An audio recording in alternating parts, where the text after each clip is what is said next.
Dobrý den, chtěla bych vás přivítat na mém kurzu, který pořádám každý den ve Zlíně na Prioru. Naučím vás tady tento vzorek, který jsem použila na téhleté dece. Nejprve si nařežeme čtverečky o velikosti 12x12 ze 3 barev.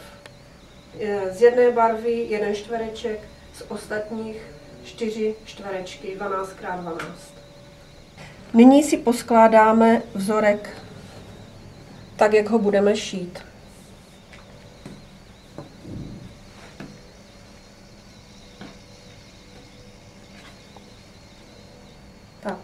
Tak jak to mám naskládané, nyní budu po řadách šít. Nyní si šijeme čtverce, tak jak jsme si to naskládali, budeme šít za sebou.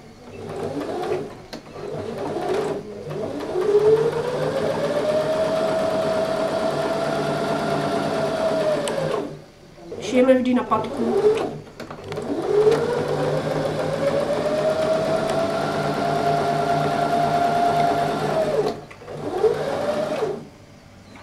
Poskládáme si to do požadovaného vzorku a budeme to rozžehlovat z rubové strany. To zešpendlíme přesně, aby byla hrana na hraně. Z jedné i z druhé strany.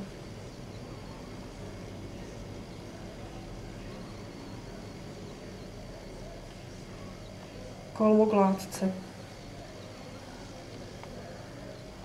Šijeme přes špendlíky.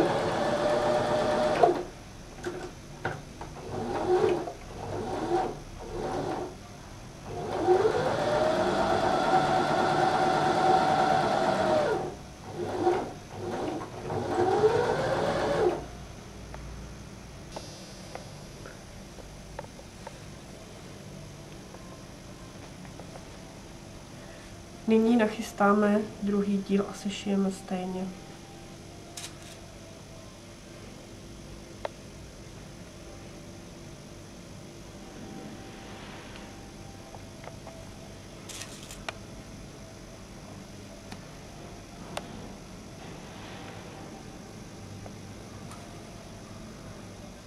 Rozřežeme vzorek přesně na 2 poloviny.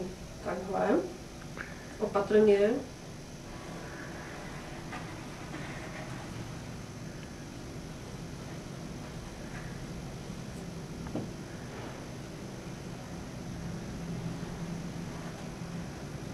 A z druhé strany tím samým způsobem.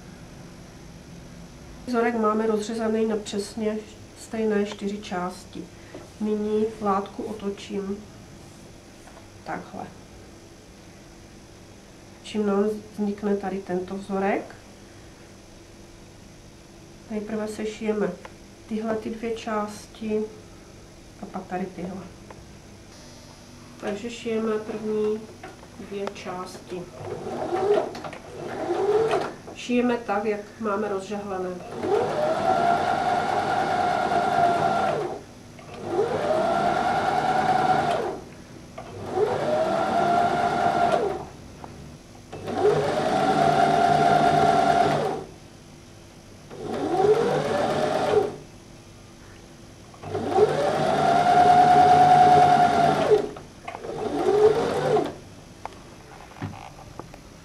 Rozžehlíme.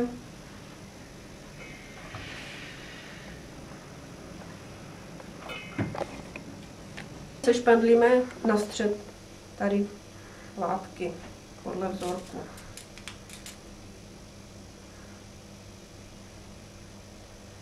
A budeme opět ušít.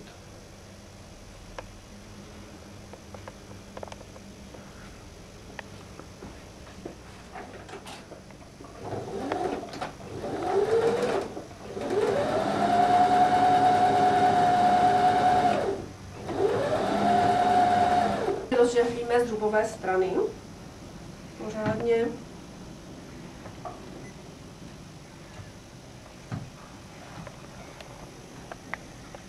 Otočíme, rozžehlíme z druhé strany.